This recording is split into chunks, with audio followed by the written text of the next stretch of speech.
앞부분에 제가 이렇게 썼습니다. 모든 책에는 서문 또는 머릿말에 그 책을 쓴 목적과 이유가 저자에 의해 밝혀져 있습니다. 이를 읽지 않고 본문 내용부터 읽는다면, 책을 샀는데 앞에 서문을 안 읽고 1장부터 바로 본론부터 그냥 1장부터 읽는 분들도 계시죠? 그런 사람이 여기 하나 있었어요. 그래서 뭐라고 되어 있냐면 자칫 저자의 의도와는 다른 결과를 얻을 수밖에 없습니다. 저자가 나는 왜 이 책을 쓰게 되었는지, 그리고 이 책을 쓰는 목적은 무엇인지, 그리고 얻고자 하는 결과, 목표는 무엇인지, 이걸 앞부분에다가 잘 써놨잖아요. 그거를 근거해서 책을 읽어야지 앞에 있는 거 딱 띄고 그냥 하면 안 되죠. 그렇죠. 물론 성경은 처음에 그와 같은 이것이 나와 있는 책은 아니에요. 그러나 중간에 오늘 읽은 바로 이 사도 바울이 일종의 유언이죠. 사도 바울이 죽음을 앞두고 후배 사역자에게 성경 말씀을 선포할 사역자에게 성경의 기록 목적을 정확하게 전달해 주고 있습니다. 그래서 우리가 오늘 하나님께서 왜 성경을 기록하셨는지 다시 한번 확실하게 인식을 하고 성경 읽을 때마다 그 목적에 부합되게 성경을 읽어야지 다른 방식으로 성경을 읽으면은 저자의 의도와도 벗어나고 또 합당한 성과를 얻을 수도 없습니다. 제가 최근에 읽은 책의 제목은 온 마음을 다하여라는 어떤 여류 크리스천 작가의 책인데 37살에 일찍 죽었어요. 근데 그 죽은 아내가 유고집 책을 쓰다가 이제 한 3분의 2쯤 쓰다가 중간에 소천해 버렸기 때문에 그 책을 이제 친구 작가가 마무리를 지어서 책으로 이제 낸 건데 거기에 남편이 앞에다가 이렇게 썼어요. 근데 남편이 쓴 그 첫 번째 그 문장이 뭐냐면 서문을 읽지 않는다고. 이게 무슨 소리냐면은 아내가 남편하고 대화를 하다 보니까 자기 남편이 책을 읽을 때 서문을 안 읽고 그런다는 얘기를 듣고 너무 놀래가지고 내가 이런 인간하고 살았나? 왜냐하면 이 사람은 글을 쓰는 작가니까 작가가 자기가 하고 싶은 말을 다 서문에다 써놨는데 그거를 아예 안 읽고 건너뛰고 1장부터 그랬더니 뭐라고 답변했는 거 아니 나는 보통 1장부터 읽기 시작하는데 중요한 내용은 그 책이 정말 시작되고 나서 있을 거지 앞에 쓸데없는 거 뭐하러 읽어 뭐 이런 식으로 생각을 했던 것 같아요. 그래가지고 이 자매가 너무 충격을 받아서 내가 이런 인간하고 살았단 말이야 하고 이제 부부싸움이 일어나는 내용이 앞에 써 있더라고요. 여기 계신 분도 성경을 하나님이 왜 주셨는지도 모르고 그냥 무조건 읽는 건 아니죠. 성경이 좋대. 생명의 말씀이래. 하나님 말씀이니까 읽지 뭐. 그거 다 맞는 말입니다. 그런데 구체적으로 하나님께서 왜 주셨는지를 기록을 해놨으니 그걸 목적의식을 가지고 읽어야 되지 않겠느냐 이 말이죠. 그렇죠. 그래서 혹시라도 주변에 성경 읽는 사람 있으면 그 물어보세요. 성경 하나님이 왜 주셨는데 그 성경 주신 목적은 알고 읽는 거냐 이 말이죠. 당신 왜 사는데 존재하는 목적은 알고 하루하루 밥 먹고 사는 거냐 좀 물어보시고요. 세 번째는 교회 다니는 사람한테 당신들 왜 일주일에 매번 모이는 이유가 뭐야 도대체? 그것도 좀 물어보시고요. 자, 첫 번째 오늘 우리 하나님 말씀에는 이렇게 썼습니다. 하나님께서는 우리에게 성경을 주신 목적, 이유를 분명히 밝혀놓으셨습니다. 이를 무시한 채 성경을 대한다면 성경적인 그리스도인이 될 수 없음은 물론 하나님께 누를 끼치는 불효자가 될 것입니다. 아버지가 내가 이 책을 너에게 주노라 하고 했는데 왜 주신지도 모르고 그냥 아버지가 주신 그러니까 그냥 이렇게 읽는다. 이것보다는 이렇게 이 목적을 달성하기 위해서 주셨구나. 반드시 숙지하시고 성경을 펼 때마다 상기하시기 바랍니다. 첫 번째 하나님께서 성경을 주신 목적은 인간을 믿음을 통해 구원에 이르도록 해 주시기 위해서 성경을 주셨다라고 성경에 기록해 놨습니다. 믿음을 통해서 구원에 이르도록. 예수님을 믿는데 그냥 믿는 게 아닙니다. 예수님에 대해서 아무것도 모르는데 어떻게 믿어요? 예수님이 어떤 분이신지 성경을 통해서 알아야 되고 예수님이 하신 말씀이 무슨 말씀인지 알아야 되고 그래야 신뢰감이 생기는 거지 아무것도 모르는 사람을 그냥 무조건 믿는다는 거는 있을 수 없는 거죠. 그렇죠? 그래서 약간 무조건적인 믿음이라고 하는 것은 조금 조심해야 되겠습니다. 자, 그래서 첫 번째 성경 구절에 보면 에베소서 1장 13절 말씀에 이렇게 기록되어져 있습니다. 너희가 진리의 말씀 곧 너희 구원의 복음을 들은 후에, 일단 들어야죠. 들은 후에 너희 또한 그분을 신뢰하였느니라. 아, 예수님이 이런 분이시구나. 예수님이 나를 위해서 십자가에서 죽으셨구나. 예수님이 장사되셨다가 예수님은 부활하셨구나. 그 예수님이 나를 믿으면 영원한 생명을 주신다고 약속하셨구나. 뭘 알고 믿어야 되겠죠. 너희가 그분을 믿은 후에 너희는 그 약속의 거룩한 영으로 인장을 받았느니라. 믿은 사람에게는 그 후에 성령께서 그 왜 아이들 어린이날 뭐 달리기 대회하고 뭐 이러면 뛰고 이렇게 도착하면 여기 인장 찍어주죠. 뭐라고 썼습니까? 참 잘했어요. 요즘에 보니까 참 잘했어요. 여기다 도장 찍고 다니는 청년들이 있다고. 그러니까 우리 여자친구가 찍어줬어요. 아, 그게 참 잘했어요. 야, 참 대단한 나라다. 어쨌거나 하나님께서도 성령께서 너는 내 것이다 하고 딱 인장을 찍어가지고, 그렇죠? 근데 그 인장은 뭐냐면 일종의 계약금이에요. 나중에 완전히 하나님의 자녀가 되게 할 것을 약속하시기 때문에 이것을 소위 말하면 일종의 보증이라고 성경에 표현했는데, 보증금도 되고 계약금도 되고 하여간 이 의미는 그렇게 이해가 되시면 되겠죠. 자, 그래서 여기 보시면 복음을 들은 후에 말씀을 듣고, 그렇죠, 그분을 신뢰하게 되어서 구원을 받는다 그랬습니다. 그래서 그분이 우리를 위해서 무슨 일을 하셨는지를 우리가 듣죠.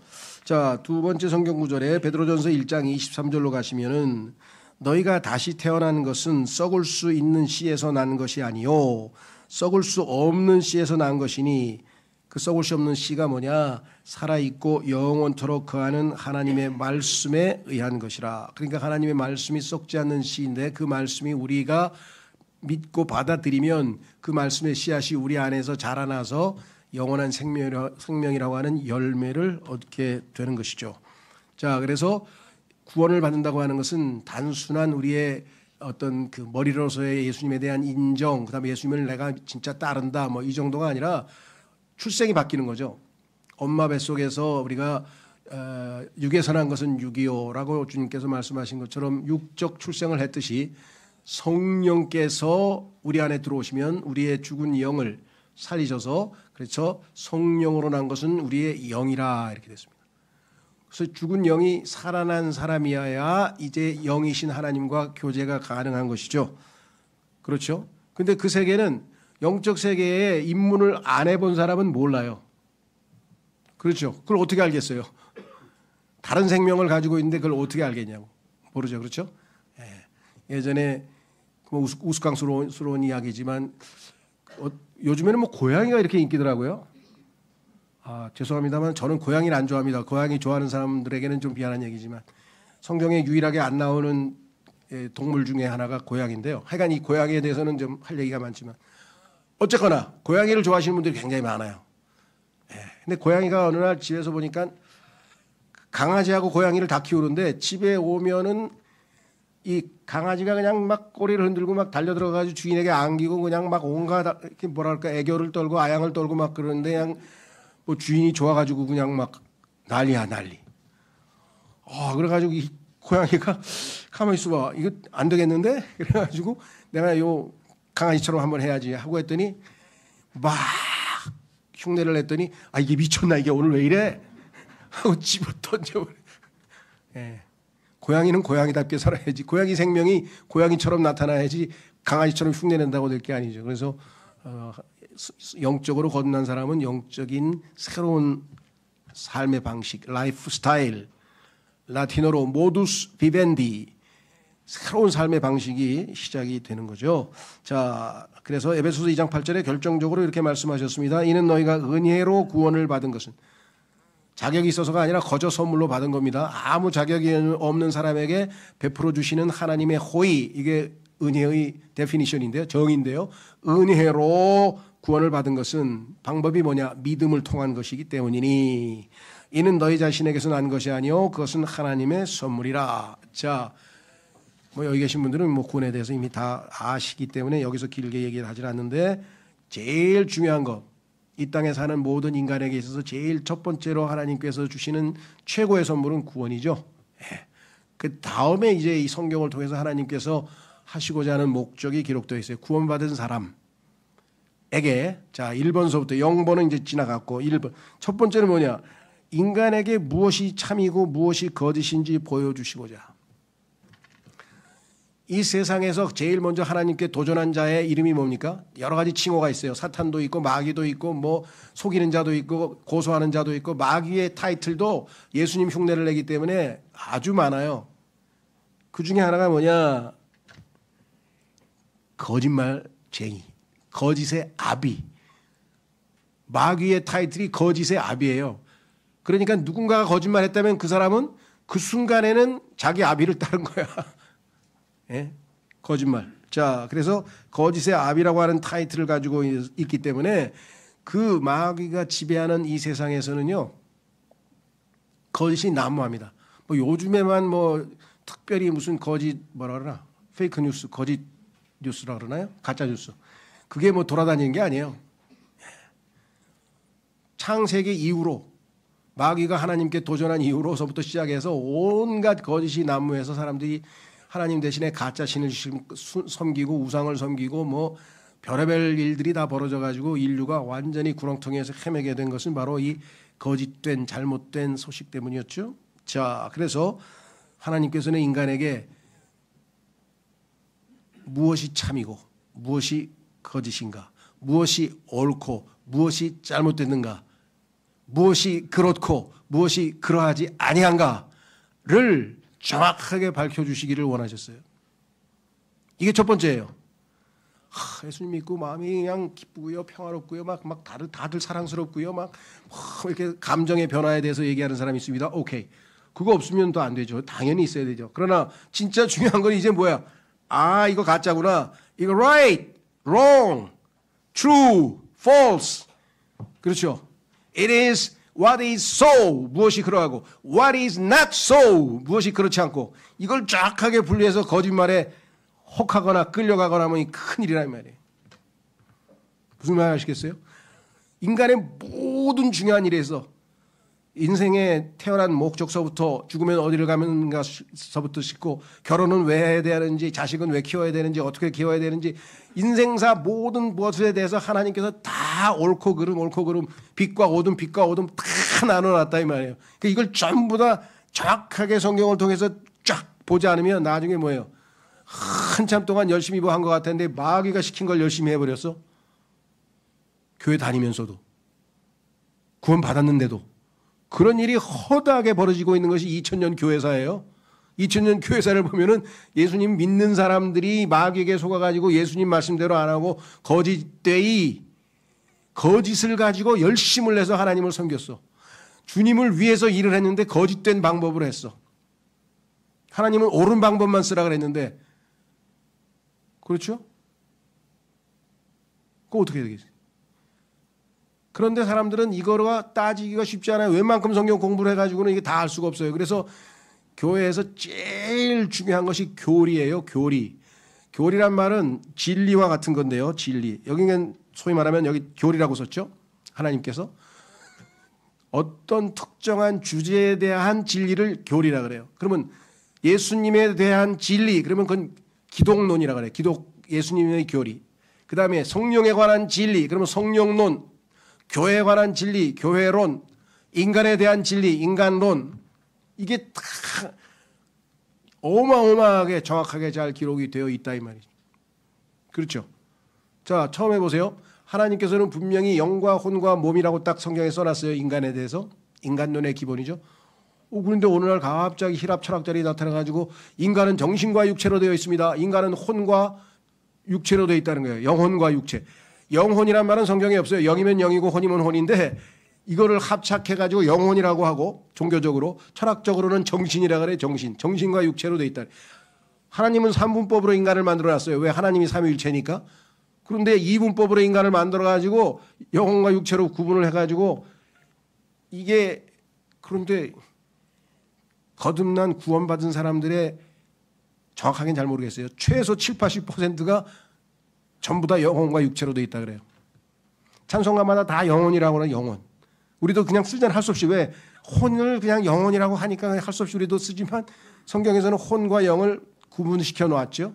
예. 용어도 지금 제대로 정리를 못하고 막 마귀가 바벨 아니에요. 바벨, 혼론, 혼돈, 질서가 아니고 하나님은 정확하게 나눠놨는데 거기서부터 모든 성경과 관련된 교리, 진리는 다 엉망진창이 돼버린.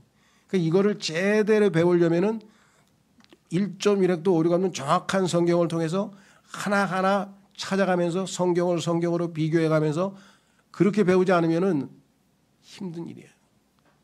쉽지 않습니다. 그래서 지금 저희가 그 신학원에서 해놓은 것 중에서 우리 나영석 형제님이 하신 조직진학이 있어요. 그리 인간론, 그리스도론, 천사론 뭐 해서 론자 들어가는 거 이게 다 교리거든요. 근데 이 공부가 쉽지가 않아요. 그런데 정말 제대로 한번 잘 들으셔서 거기 교재도 프린트할 수 있으니까 제대로 한번 공부를 해 놓으시면 안 속아요. 예수님이 뭐라 그랬어요? 마지막 때 주님이 언제 오십니까? 그래서 예수님께 종말에 대해서 물었더니 예수님께서 답변서부터 첫 번째가 뭐예요? 속지 말라. 내가 예수다 하고 나타나는 사람이 있을 텐데 마지막 때 되면 속지 말라. 어떻게 안 속아요? 성경을 알아야 안 속지. 왜 안상홍으로 갑니까? 성경을 모르니까 가지. 왜 누구 또 누가 있어요? 그런 이상한데 누구 이만희로 가고 박옥수로 가고 왜 그런 데로 가요? 성경을 모르니까 가지. 성경을 알면 거길 왜 가요? 이 성경하고 완전히 반대 아니야 이거? 그렇죠? 그러니까 여러분들 스스로를 지키기 위해서 진리 안에서 딱 붙들어야 되잖아요. 그렇죠? 그래서 교회의 정의가 뭐예요? 교회가 뭐예요? 진리의 기둥과 터야. 여기서 진리를 딱 확고하게 세우고 터전을 해서 흔들리지 않는 확실한 교리를 해야 되는데 이거를 믿었다가 일로 갔다가 그래서 뭐예요? 교리의 풍조에 교리의 바람에 이리저리 왔다 갔다 마귀에게 속지 않게 하기 위해서 내가 주님의 몸된 교회에 몸된 교회에 목사들과 교사들을 줬으니 목양자들과 교사들을 줬으니 그들을 통해서 성경을 잘 배워서 속지 말라. 예수님께서 당부하시고 하늘로 올라가신 거예요. 근데 또 문제가 있어. 그 얘기는 뭐냐? 근데 왜 똑같은 목사들이 다 가르치는데 다르게 가르쳐? 그럼 누가 진짜 목사야? 이것도 성경을 가지고 분별을 해야 돼요. 가짜 목사 있다고 성경에 써놨어요. 요렇게 하는 사람 보면 가짜니까 조심해라. 예. 가짜에 대해서는 하나님께서 제일 민감하세요. 왜? 가짜가 자기가 하나님이라고 나서서 지금 설치고 돌아다니는 게 지금 이 세상이 이렇게 됐잖아요. 그 마귀의 타이틀이 뭐예요? 이 세상의 신 아니에요. 이 세상의 신. 이 세상의 통치자. 가짜 신. 그래서 우리가 이거를 가장 먼저 강조를 하는 겁니다. 근데 문제는 2번, 3번, 4번, 5번을 안 하고 평생 1번만 하는 사람이 있어. 2번만 하는 사람이 있어. 1번만. 알면 뭐예요? 그 말씀에 의해서 자기가 옳게 행동해야지. 옳은 게 뭔지를 알았으면 옳게 해야 되고 참된 걸 알았으면 참되게 행동을 하라고 변화되라고 했는데 머릿속에 그걸 집어넣고 돌아다니면서 심판관 노릇만 하면 어떻게 해요? 이 교회 요게 틀렸어. 너희는 요게 틀렸어. 그러고 그러고 보니까 내가 갈 교회가 없네. 다 틀렸어. 이런 사람들이 지금도 나타나고 있어. 100% 완전한 교회는 없어요. 다 틀린 거 조금씩. 하나님 보시기에는 우리도 많이 틀리고 다. 그럼에도 불구하고 가장 중요한 본질적인 거에 대해서 그래도 정확하게 알아야 될 것은 알아야 되겠다 이 말이죠. 자, 그래서 디모데전서 2장 4절에 이렇게 써 있습니다. 그분께서는 모든 사람들을 구원받게 하시기를 원하시고 이게 하나님의 뜻이야. 한 사람도 예외 없이 다 구원받기를 원하는데 하나님 저는 구원 관심 없어요. 싫어요. 그냥 이 세상에서 그냥 재밌게 살게 해주세요. 돈 잘 벌고. 그러니까 하나님께서 뭐 어떡하겠어요. 그냥 네 맘대로 해라. 성경에 써 있어요. 하도 말씀을 해도 안 들으니까 나중에 하나님께서 포기하셨다. 그래서 네 맘대로 해. 로마서 1장에 3번에 써 있어요. 3번에 걸쳐서 하나님께서 알아서 해. 네 맘대로 해. 대부분 왜 지금 다 감옥에 가 있습니까? 말썽을 부려가지고 그냥 부모가 어떻게든 바로 잡아주려고 그냥 별 애를 썼는데도 그래도 끝까지 그냥 고집을 피우니까 에이 모르겠다 이놈아 네 맘대로 살아라 그랬더니 감옥에 가서 앉았지. 하나님도 마찬가지예요. 하나님 필요 없다고 그냥 그래 네 맘대로 살아 그래 나중에 어디에 지옥에 가서 앉아 있어. 어떡하겠어요. 자기가 가고 싶어서 간 거를. 하나님께서는 다 하셨죠. 자기 아들까지 내어주시고. 자, 그래서 여기 보시면 뭐라고 되어 있나? 구원받기를 원하신다. 지금도 늦게 오시는 이유가 안 오시는 이유가 한 사람이라도 회개하기를 원한다고 베드로후서에 써놓으셨잖아요. 자, 그다음에 두 번째 이거를 이제 안 하는 거야. 또 진리의 지식에 이르게 하기를 원하시나.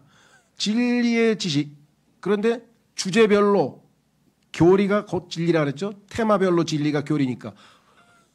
교리를 정확하게 알아서 무엇이 옳은지 무엇이 그른지 무엇이 참인지 무엇이 가짜인지 이거를 구별하고 성경을 줬는데 이거를 안 하는 거예요. 구원받은 사람도 두 번째를 안 하고 있는 경우가 너무나 많다는 거예요. 그렇죠.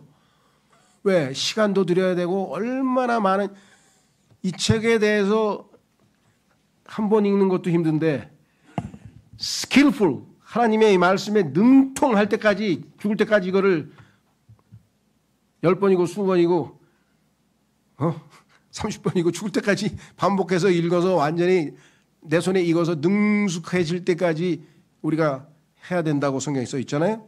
자, 그래서 이 진리의 지식에 이르기를 원하신다. 두 번째 디모데전서 4장 13절 16절. 그래서 후임 사역자에게 무엇을 당부하는가? 교회 부흥 세미나 가지고 사람들을 많이 모아라. 그러면 이 사람들이 떠나가지 않게 하면 어떻게 하냐? 뒷문을 잠궈야 돼. 이런 헛소리 하면서 부흥 숫자 늘리는 거 가르쳐주는 그런 집회에 목사들이 다닐 게 아니라 하나님께서 하신 말씀을 들어야 될 거 아니에요. 뭐라 그랬어요 목사에게? 내가 올 때까지 읽는 것과 권면하는 것과 교리에 집중하라. 목사가 해야 될 일은 뭐냐? 읽으라 이거예요. 하나님께서 성경을 주셨죠? 성경만 주신 게 아니에요. 성경에 근거한 하나님의 일꾼들이 쓴 책이 엄청납니다. 물론 쓸데없는 책도 많겠죠. 미국 국회 도서관에 보면 3천만 권의 책이 있다는데 그중에서 정말 읽을 만한 책은 몇 권이 될지는 잘 모르겠어요. 네, 그렇죠. 정말 하나님의 말씀에 근거한 훌륭한 책들이 많이 있습니다. 읽는 것과 두 번째 권면하는 것과 권면은 설교하는 거죠. 여러분 성경 읽으셔야 됩니다. 성경에 대해서 아셔야 됩니다. 여러분 형제를 사랑해야 됩니다. 뭐 등등 성경에서 말씀하고 있죠. 세 번째 제일 중요한 것 또 하나 있어요. 교리에 집중하라. 왜? 열심은 냈는데 옳은 게 아니고 잘못된 것에 열심을 내버려서 거기다 다 날려버렸어. 자기의 에너지고 뭐 다 그럼 어떡하겠어요. 그래서 항상 뭐예요? 하나님은 진리 가운데만 역사하신다고 성경에 있어요. 진리로만 일을 하시지 하나님은 진리에서 벗어난 방식으로 해서는 안 된다는 거예요. 자, 세 번째 에베소서 4장 14절.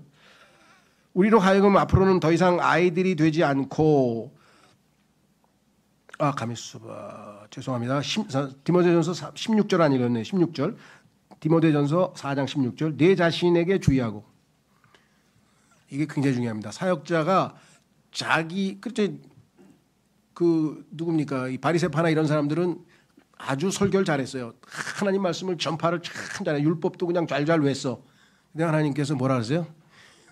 쟤네들이 하는 말은 잘 들어도 맞는 말 했으니까. 근데 쟤네들이 하는 짓은 따라가지 마. 이렇게 되면 얼마나 창피하겠어요. 그죠? 그러니까 사도 바울도 뭐예요?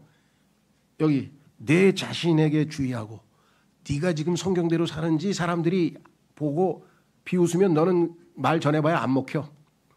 자, 교리에 주의하되 그것들을 지속하라. 지속해. 죽을 때까지 계속해야 되는 거야 이거. 이는 이 일을 행함으로써 내가 너 자신도 너의 말을 듣는 자들도 구원할 것이기 때문이라. 이거 오해하는 분이 있어요. 구원 받았는데 뭘 또 구원 받아요? 이때 구원은 세상으로부터의 구원 받고요. 미움으로부터 능력으로부터 이 잘못된 것으로부터 즉 여기서의 구원이라고 하는 것은 생활 구원이에요. 말씀이 우리의 삶에서 옳지 않은 것으로부터 우리를 지켜내는 그러한 권능에 대한 얘기죠. 그렇죠. 여기서는 지옥 형벌로부터 구원받는 그 얘기하는 거 아니에요. 지금 여기서 미혹으로부터 거짓 교리로부터 구원받으려면은 내가 시키는 대로 해야 돼. 잘못된 행동하기 안 하려면은 내가 시키는 대로 해야 돼. 이렇게. 에베소서 4장 14절에 우리로 하여금 앞으로는 더 이상 아이들이 되지 않고 사람들의 교묘한 속임수로 인하여 또 속이려고 엎드려 기다리는 자들의 교활한 꾀로 인하여 이리저리 흔들려 온갖 교리의 풍조에 밀려다니지 아니하며 빨리 성경을 제대로 공부해서 영적으로 말씀의 뿌리를 박지 아니하면 왔다 갔다 왔다 갔다 왔다 갔다 하다 끝나. 근데 왔다 갔다의 특징이 성경이 누군지 아세요? 마귀예요. 마귀의 특징이 to and fro. 앞으로 갔다 뒤로 왔다 올라갔다 옆으로 갔다 좌우 앞뒤로 왔다 갔다 왜 구경만 다니는 거예요. 그게 노아의 홍수에서 나온 까마귀가 한 짓이에요. 그냥 이리 갔다 저리 갔다. 비둘기는 그냥 바로 돌아왔죠. 자, 그래서 디모데전서 4장 1절에 이제 성령께서 명확하게 전하시나니 마지막에 가까운 시대들의 마지막에 가까운 시대가 지금 우리가 살고 있는 시대라고 디모데후서에 말했는데 지금 마지막 날들이에요. 어떤 이들이 믿음으로부터 떠나기만 하면 좋은데 이 사람들이 가만히 있지 않고 미혹하는 영들과 마귀들의 교리들의 관심을 두리라는 것이라. 구원받은 사람도 안상홍한테 가서 앉아있고 이만희 같아서 앉아있고 갔다가 또 그래도 정신 차려서 돌아온 사람도 있고 별의별 사람들이 다 있어요. 그래도 하나님이 은혜를 주셔서 돌아온 사람 내가 여러 만났어. 몇 개월 동안 어디 갔다 오셨어요? 그러니까 이 성경 공부 가르쳐준다 그래도 잘 가르치는 것 같아서 한번 가봤는데 몇 개월 지나니까 좀 이상하더라고요. 며칠 만에 파악을 하셔야지 그냥 몇 개월씩이나 거기 앉아 있었어요. 그래 얼마나 성경을 모르면 갔더라도 그렇죠. 예. 초창기에 그럴 수 있어요. 저도 구원받고 나가지고 막 성경에 조금이라도 뭐 관련된 책이면 모조리 다 읽으려고 그랬더니 어느 날 나에게 복음 전해주신 분이 김형재 그러니까 이거 여호와의 증인 책이야. 내용 좋던데요. 80%가 좋아. 근데 그 20%가 문제지. 독이 20% 들어가 있는 음식을 먹겠어? 그거 조심해야지. 큰일 날 거야. 그렇죠. 이만큼 아주 이게 정말 조심스러운 것입니다. 이 진리에 관한 거는. 자, 그래서 미혹하는 영들 여기서 디모데전서 4장 1절에 이제 성령께서 명확하게 전하시나니 마지막에 가까운 시대들에 어떤 이들이 믿음으로부터 떠나 미혹하는 영들과 마귀들의 교리들의 관심을 두려하는 것이라. 하나님의 건전한 교리가 있는가 하면 마귀들의 교리도 있어요. 예. 자, 이거 정말 심각한 얘기인데요.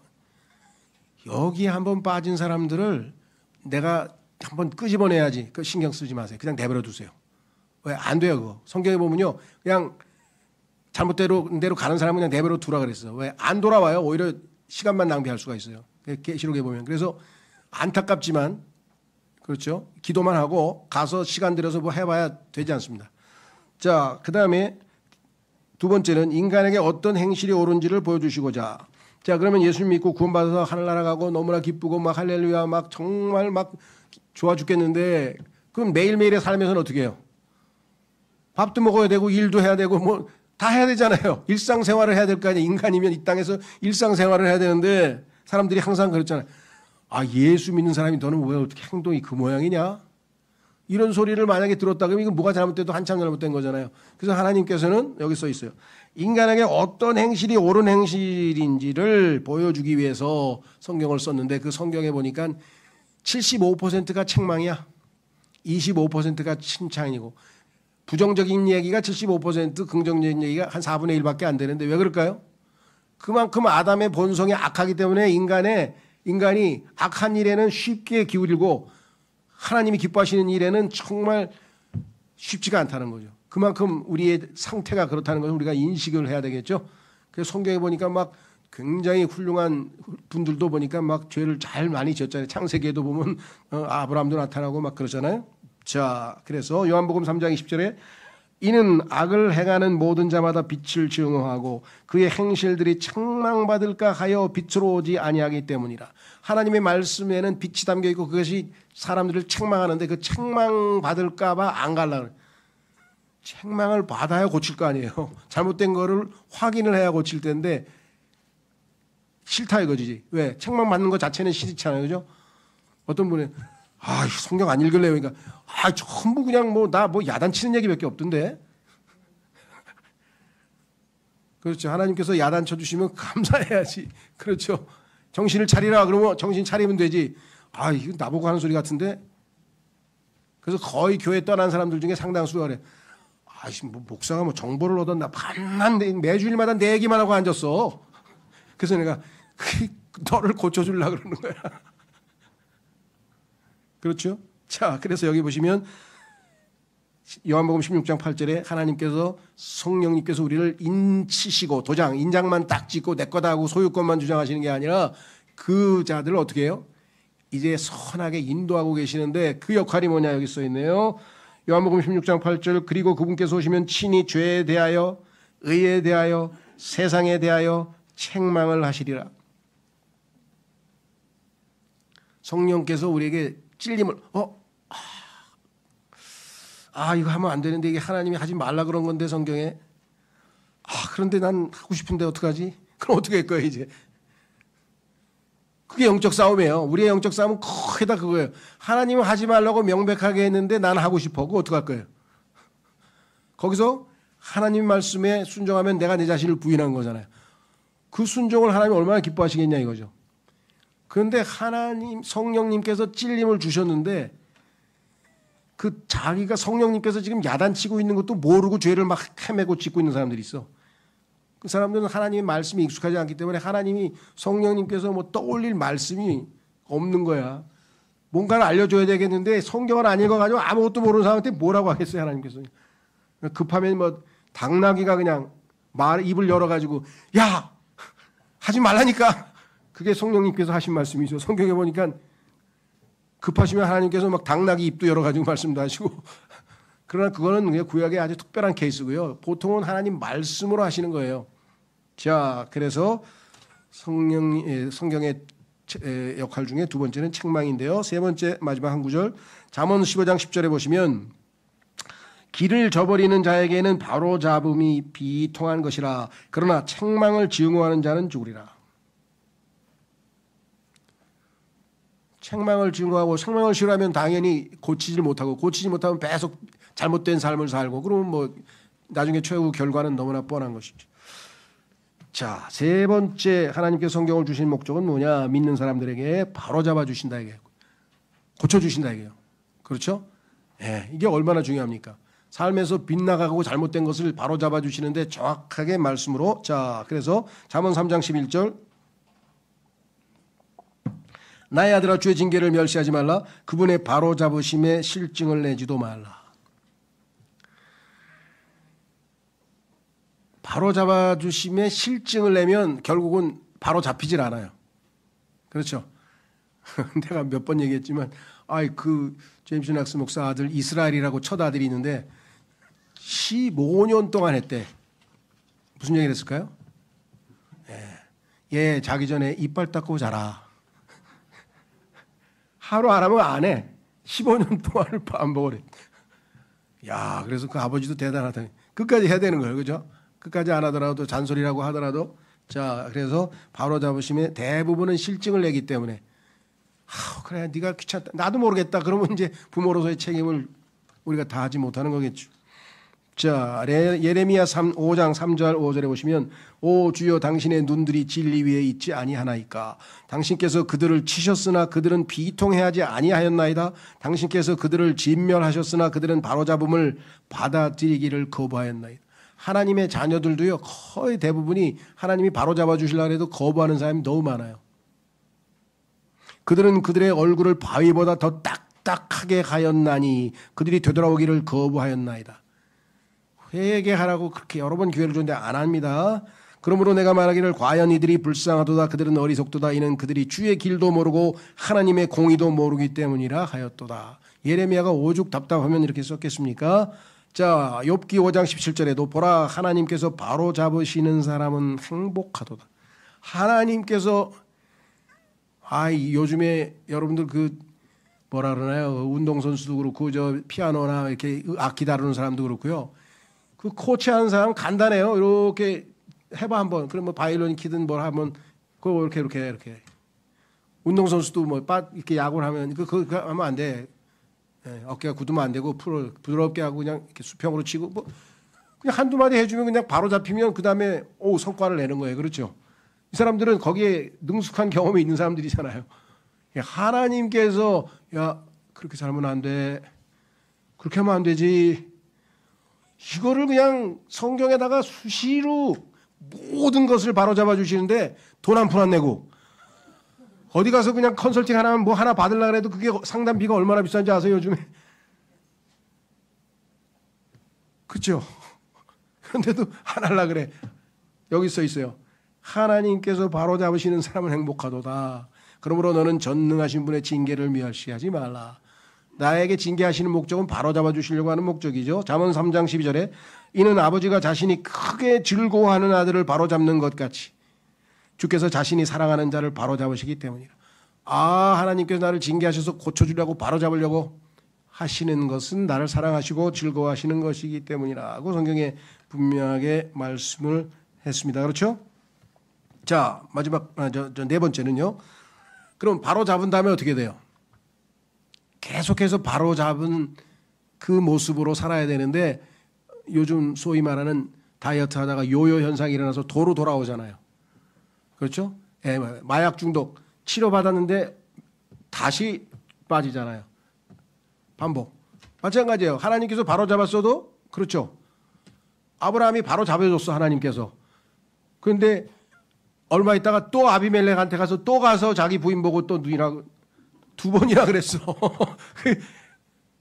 아브라함 같은 사람도 그럼 우리 같은 사람 얼마나 자주 반복을 하겠어요. 그죠? 자, 그래서 하나님께서는 잘못을 바로잡은 후에 어떻게 살아야 되는지도 가르쳐 주시는 거예요. 그게 요요 현상이 일어나지 않냐고 계속적으로 바르게 올바르게 하나님이 기뻐하시는 의로운 삶을 올바른 삶을 살려면 어떻게 해야 되는가 이렇게 써 있습니다. 의로 흉계한다. 로마서 1장 18절에 보시면 기록하기를 이는 하나님의 진노가 사람들의 모든 불경건과 불의를 대적하여 하늘로부터 계시되었기 때문이니 그들은 불의 가운데에서 진리를 붙잡는 자들이라. 성경 붙들고 있고 집에 성경도 있고 성경 공부 책도 많은데 행동은 불의하게 한다. 이건 뭐 이미 많이 빗나가 버린 거죠. 로마서 5장 1절에 그러므로 믿음으로 정당함을 입증받은 우리에게는 우리 주 예수 그리스도를 통하여 하나님과 함께하는 화평이 있느니라. 올바르게 하나님께서 하나님 앞에 우리가 의롭다 인정받고 올바르다고 정당하다고 입증되거나 인정받게 되면 평안함을 유지하게 되죠. 그러니까 여러분의 마음 상태가 뭔가 불안하다. 하나님 앞에 내가 뭔가 잘못된 것 같다. 그러면 성령님께서 여러분에게 불안한 마음을 주세요. 하나님 앞에 뭔가 옳고 떳떳하지 않으면 평안이 없어져 버린다니까. 그렇죠. 그러면 하나님께서 고하고 자기가 다시 바로 잡아서 지속적으로 살아야 되겠죠. 디모데 어디 갔어요? 디도서 2장 12절.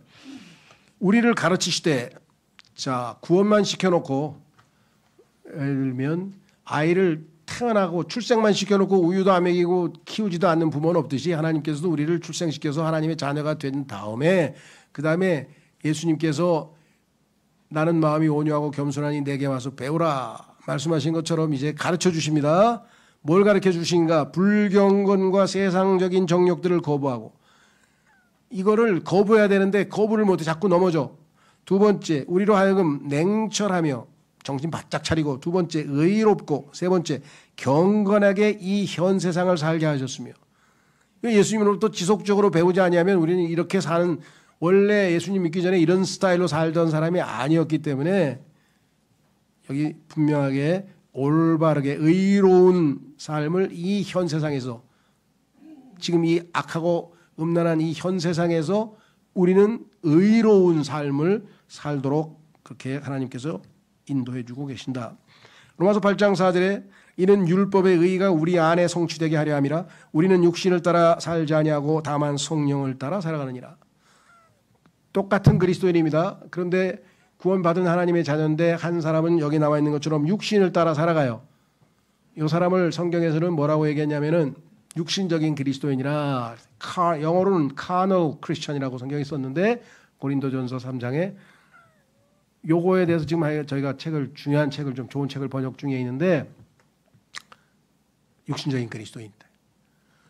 신부는 하나님의 자녀인데 라이프 스타일은 마귀의 라이프 스타일로 살아. 신분과 실제가 달라. 그런데 신분도 하나님의 자녀고 실제 삶도 하나님의 자녀처럼 살아. 이것은 성령을 따라 사는 거라고 여기 써 있네요. 자, 그래서 뭐라고 되어 있냐? 둘 중 하나예요. 둘 중에 하나. 그래서 뭐라고 그러냐면 육신을 따라 살아가지 아니하고 다만 성령을 따라 살아가면 어떻게 되는가? 율법의 의가 하나님의 의로운 행실이 우리 안에서 성령의 역사로 표현이 된다 이거예요. 내가 주도권을 잡는 게 아니라 우리의 순종을 통해서 성령께서 여기 써 있죠. 율법의 의가 우리 안에 성취되게 하려 하심이라. 로마서 8장 4절에 우리에 의해서 아닙니다. 우리에 의해서 의롭게 살려고 노력하면 그건 종교적인 열심이고 무너져요. 오래 못 가요. 조금 그렇게 사는 건 척하지만 금방 무너져요. 성령에 의해서 우리 안에서 이루어져야 된다. 지속적으로 사는 방법을 하나님이 가르쳐 주십니다. 바로 잡으신 후에 마지막으로 로마서 14장 17, 18절에 이는 하나님의 왕국은 먹는 것과 마시는 것이 아니요 다만 성령님 안에서 이 땅에서 하나님의 왕국은 먹고 마시는 것은 나중에 예수님께서 지상에 오셔서 천년왕국을 다스릴 때 우리는 풍요로운 경제생활을 누리겠지만 지금 이 땅에서는 먹을 것과 입을 것이 있으면 만족하자예요. 풍요로운 경제생활이 보장된 게 아니에요. 그렇다고 하나님께서 우리를 굶기시는가? 아니라 그랬어요. 그렇죠?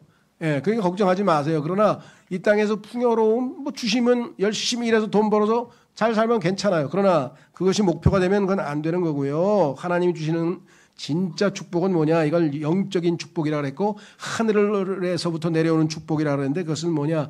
성령님 안에서 의와 성령님 안에서 하나님 보시기에 올바른 삶을 사는 거야. 하나님이 고개가 끄덕끄덕 인정해 주는 그런 라이프 스타일로 살고 그런 사람에게는 뭐가 따라오느냐? 자동적으로 평안이 따라와요. 왜?